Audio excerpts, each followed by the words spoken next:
The Kingdom of My Divine Will in the Midst of Creatures. Book of Heaven, Volume 33, Part 12. March 19th, 1935. The Divine Will and the Human Will, two spiritual powers. How easy it is for one who wants to possess it as life. How Jesus does not teach nor wants impossible things.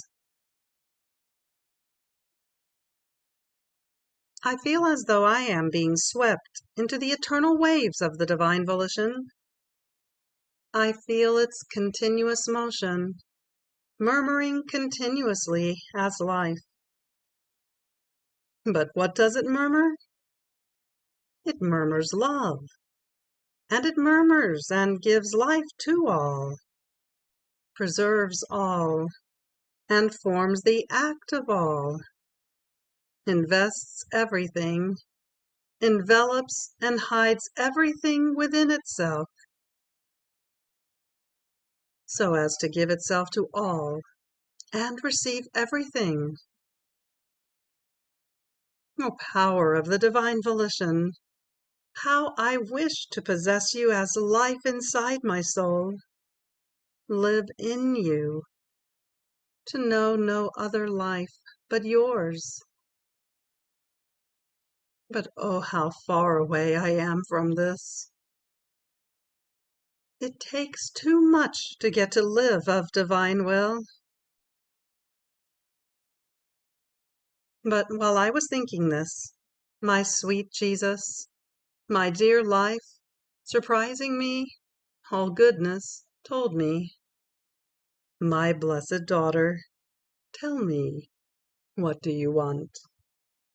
Do you want my will to reign and live in you as life? If you truly want this, everything is done. In fact, our love and ardent desire for the creature to possess our will as life, to make her live of it, is so great that as soon as her human will truly wants it, so does our own fill the human volition with our supreme volition, to form in it its life, and live in her as in its own center. You must know that the divine will and the human will are two spiritual powers. The divine, immense, of an unreachable power. The human, small power. But, however small, it does have its power. And since both are spiritual, one can pour itself into the other and form one single life.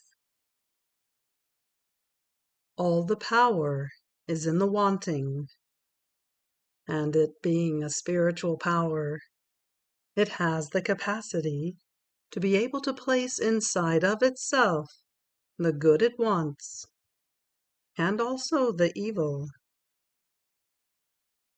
So, whatever the will wants, that is what it finds within itself. If it wants self-esteem, glory, love of pleasures or riches, it will find inside the will the life of self-esteem, of glory, the life of pleasures, of riches. And if it wants sin, even sin will form its life. Even more so, if it wants the life of our will into its own, wanted, commanded by us with such great longing. If it truly wants it, it will have the great good of possessing our will as life.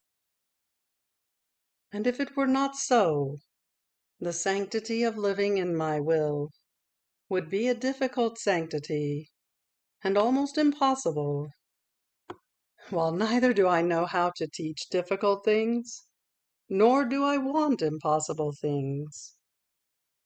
On the contrary, It is my usual way to facilitate, as much as it is possible for the creature, the most difficult things and the hardest sacrifices. And if needed, I put something of my own so that the small power of her will may be sustained, aided, animated by the invincible power of mine, and in this way render easy the good or the life of my volition that the creature wants to possess. And my love is so great that in order to facilitate her even more, I whisper to the ear of her heart, "If you really want to do this good, I myself will do it together with you. I will not leave you alone. I will place at your disposal my grace, my strength, my light, my sanctity. It will be the two of us doing the good you want to possess. Therefore, it does not take too much to live of my will. The too much is in wanting it. But if the creature makes up her mind and wants it, firmly and perseveringly, she has already won my will, and has made it her own. Oh, how many things can the human will enclose? It being spiritual power that collects much and disperses nothing, it resembles the light of the sun. How many things does the sun not enclose, while one can see nothing but light and heat? Yet the goods it encloses are almost innumerable, and it shows how, as soon as it touches the earth, so does it communicate admirable goods. Yet one sees nothing but light. Such is the human will. How many goods can it not enclose if it wants to? It can enclose love, sanctity, light, reparation, patience, all of the virtues, and even its Creator Himself. Being spiritual power, it has the virtue and capacity of enclosing everything it wants. And it has not only the power to enclose the good it wants, but that of being transmuted into the good it encloses. So the human will changes into the nature of the good it wants, and even though it might not do many of the things it truly wants, in the will they remain as though done, and it shows how, when the occasion arises to do that good it wanted, by possessing the life of it, with promptness, with all love, without hesitating a bit, it does that good it had been wanting to do for a long time. This is symbolized by the sun, which, finding neither the seed nor the flower, it does not give the good of maturing the seed, or the good of coloring the flowers. But as soon as it is given the chance to touch them with its light, by possessing the life, it immediately gives maturation to the seed and color to the flowers. The human will possesses, with indelible characters, everything it does and wants to do. And if the memory forgets, the will loses nothing. It contains the deposit of all of its acts, unable to disperse anything. Therefore, it can be said that the whole of man is in his will. If the will is holy, even the most indifferent things are holy for him. But if it is evil, maybe even good itself, changes for him into a perverted act. So, if you truly want my divine will as life, it does not take too much. More so, since united to yours, there is mine that wants it. There is a power that can do anything. And on your part, it will show by deeds, if in all things you will conduct yourself as the possessor of a divine will. Therefore be attentive, and let your flight be always continuous in the supreme Fiat. Fiat. April 12th, 1935.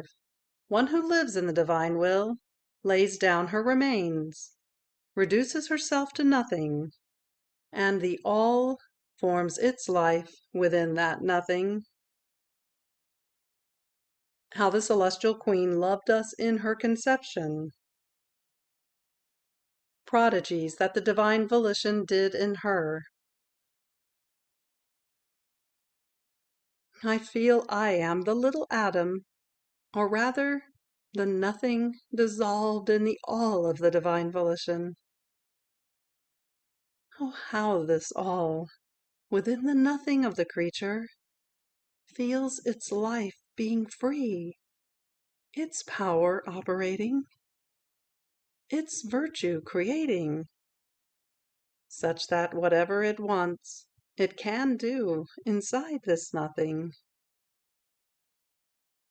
It can be said that this nothing is the amusement of the divine Fiat, which, with its dominion, invests it, attracts it, captivates it, fills it, and the nothing lets it do anything, and not one thing does it disperse of the goods it receives. Now, while I was thinking of this, my sweet Jesus, making me his short little visit, told me, "My daughter, when the soul lives in my divine will, she lays down her remains.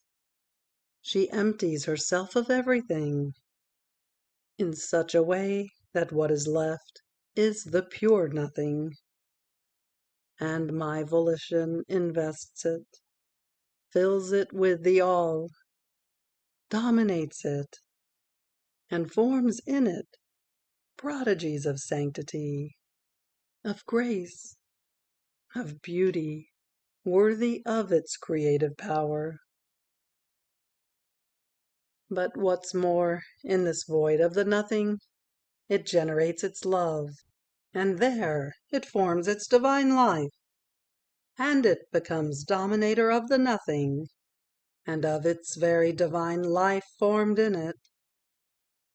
And oh, its love for this nothing reaches such extent as to render it dominating at the same time together with the supreme Fiat.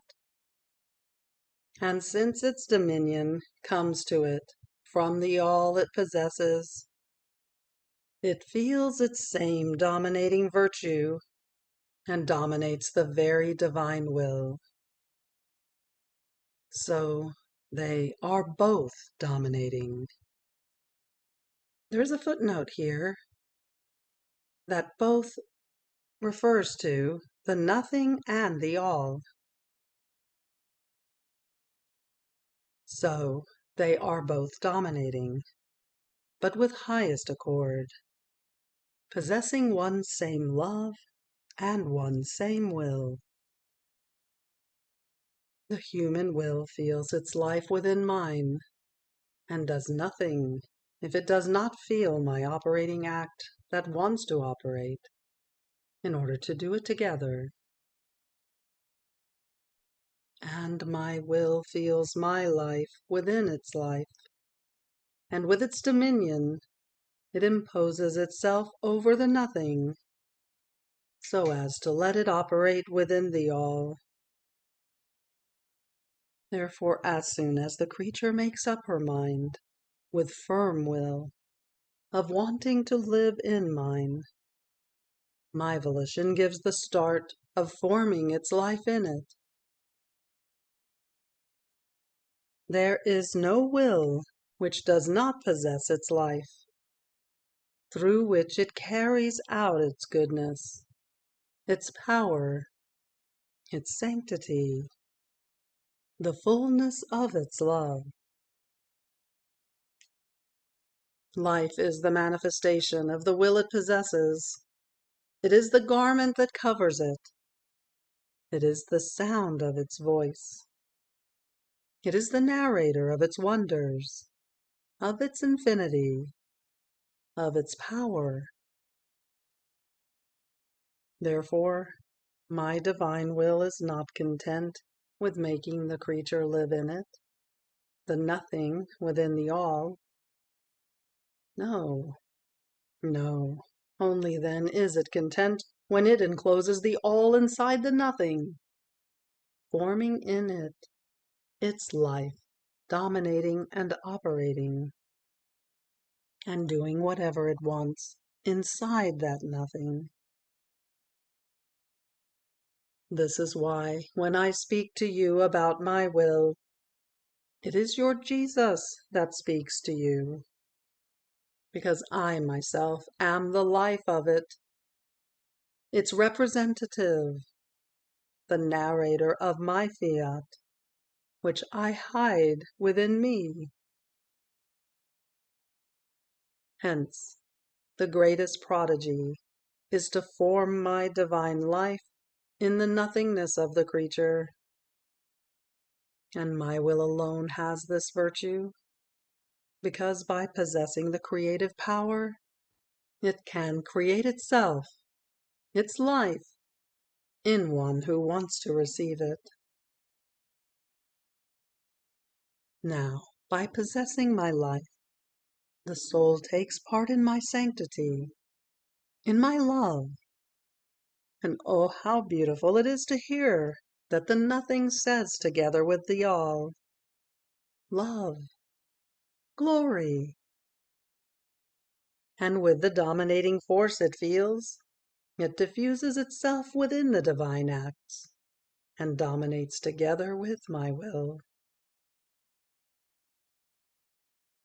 For us, there is no greater contentment to hear the nothing operating and dominating in our divine being.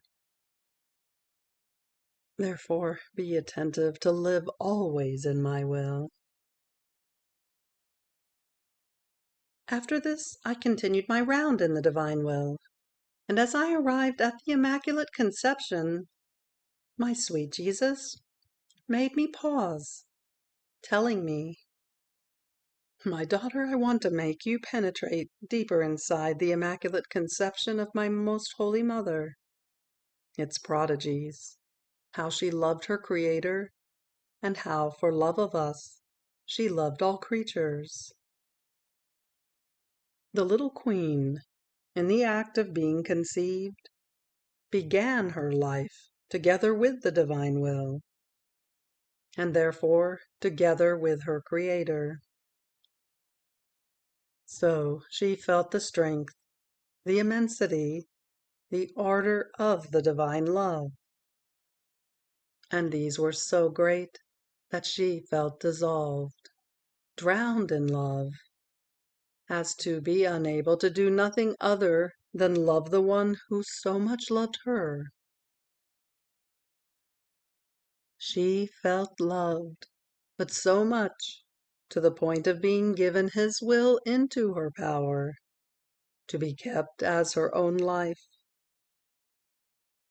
This can be called the greatest love of God, the love most heroic, the love which alone can say, "I have nothing left to give you. I have given you everything." And the little queen made use of this life in order to love him back for as much as she was loved.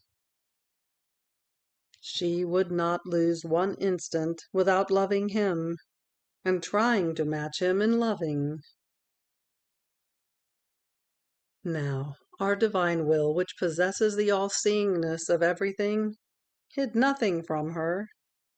It made all human generations present to this holy creature, and each sin they had committed and would commit.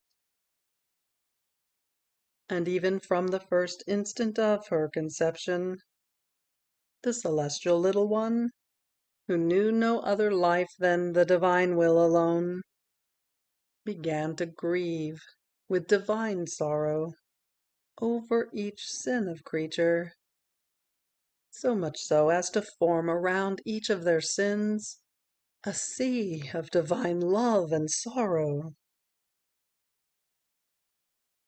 My will, which knows not how to do small things, formed inside her beautiful soul seas of sorrow and of love for each sin and for each creature.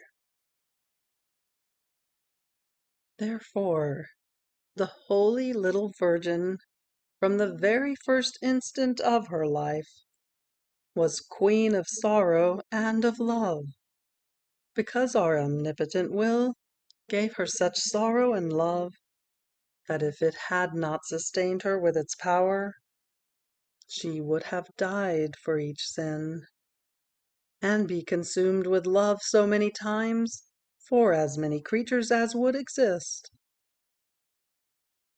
And our divinity began to receive, by virtue of our will, divine sorrow and divine love for all and for each one.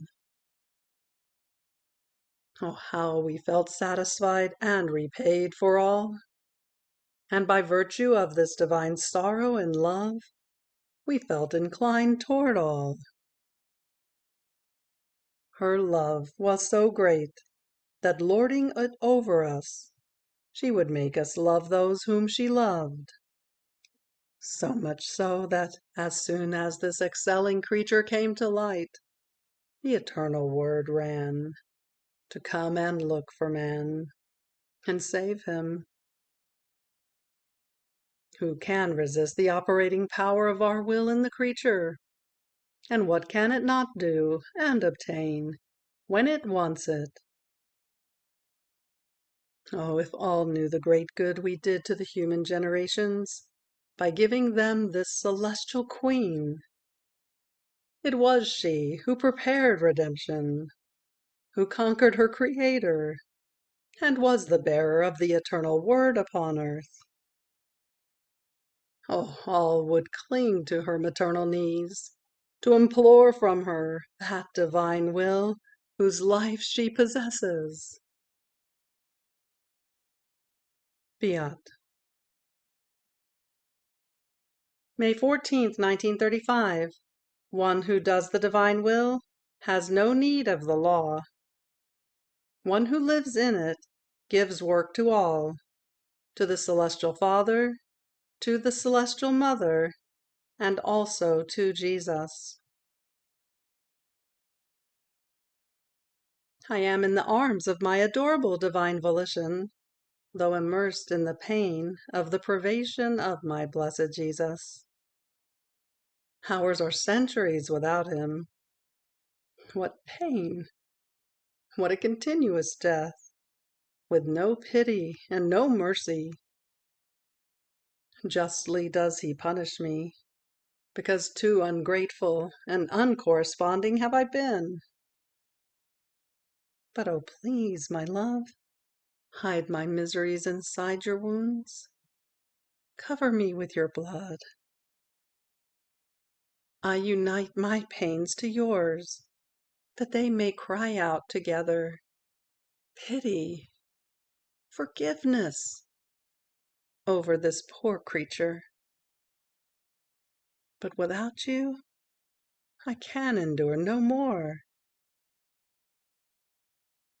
But while I was pouring out my sorrow, my sweet Jesus, moved to compassion for my long martyrdom, like flash that escapes, made me his short little visit and told me, "My blessed daughter, do not become alarmed. My divine will places everything in your power, in such a way that you can say, everything is mine. My pains, my wounds, my blood, everything is yours. So you have no need to ask me for them, but take them to use them for your needs. This is so true that one in whom my divine will reigns has no need of the law, but feels within herself her own nature changed into divine law. Just as by nature she feels the force of her breath, of her heartbeat, so does she feel the force of the law as substantial to her life. And since my law is law of love, of sanctity, of order, thus she feels within herself the nature of love, of sanctity, of order. Wherever my will reigns, its love is so great that it transforms the goods it wants to give to the creature into her very nature, that she may be the owner of them. No one can take them away from her, and I myself make myself the custodian of the gifts in nature conceded to this creature. Sweet Jesus became silent, and my mind kept swimming in the sea of the divine will. And resuming his speech, he added, "My daughter, you must know that one who lives in my will gives every one work to do. My celestial Father, seeing his creature in his divine volition, places himself around her to form the work of his image and likeness. More so, since finding his will in her, he finds the adaptable material suitable to receive his work, to form the most beautiful images that resembles him. And oh, his contentment, for with his work he can produce his own images." She gives work to the Celestial Mother, because finding my divine will in the creature, she finds one who keeps her company, who receives her maternity as daughter. She finds one to whom she can communicate her fecundity, her acts done in my volition. She finds one in whom she can form her model and her faithful copy. And oh, the contentment of this celestial mother! Her zealous work, her cares, her maternal attentions, as she can act as true mother, and give her inheritance. And since the will of the mother and of the daughter are one, she can make herself understood, and place her graces, her love, her sanctity in common. In her work she feels happy, because she finds one who courts her, who resembles her, and lives of her same divine will. Those who live in it are her favorite daughters, her beloved ones, her secretaries. It can be said that by virtue of my divine volition, they possess a powerful magnet which attracts the gazes of this celestial mother so much that she cannot move them away from upon them. And the great lady, to keep this creature safe, works by placing around her her virtues, her sorrows, her love, and the very life of her Son.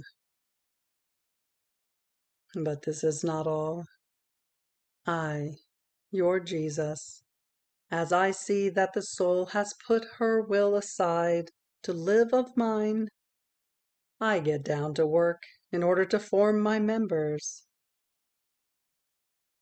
My head is holy, and I feel the need for holy members upon which to place my head, and therefore be able to communicate its virtue to them.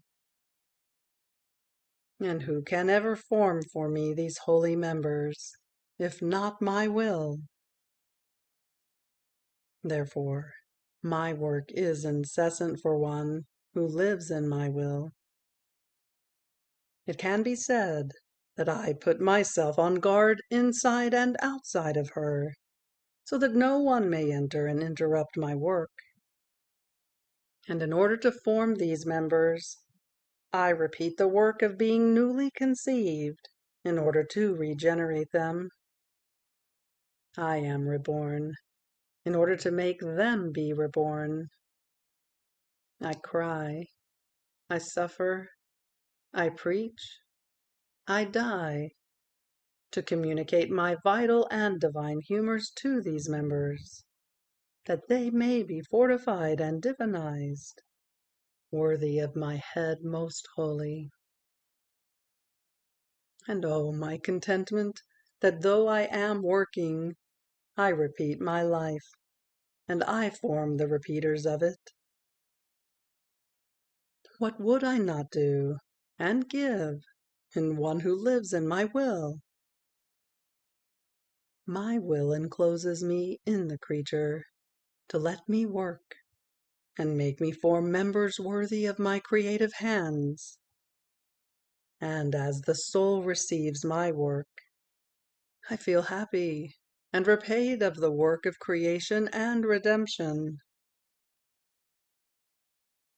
Now the angels, the saints, in seeing the celestial Father, the sovereign Queen, and their King, all intent on working in this creature, they too want to help us in the work, and lining themselves up around the fortunate creature, they work by defending her. They drive away the enemies. They free her from dangers, and form walls of fortitude, so that no one may bother her.